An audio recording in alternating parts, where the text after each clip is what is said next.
بسم اللہ الرحمن الرحیم۔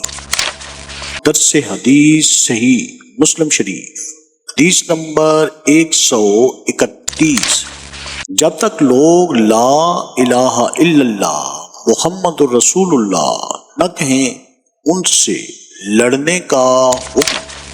ابو خالد احمر اور یزید بن ہارون نے ابو مالک سے، انہوں نے اپنے والد سے روایت کی کہ انہوں نے نبی کریم صلی اللہ علیہ وآلہ وسلم کو یہ فرماتے ہوئے سنا، جس نے اللہ کو یکتا قرار دیا، پھر مذکورہ بالا حدیث کی طرح بیان کیا۔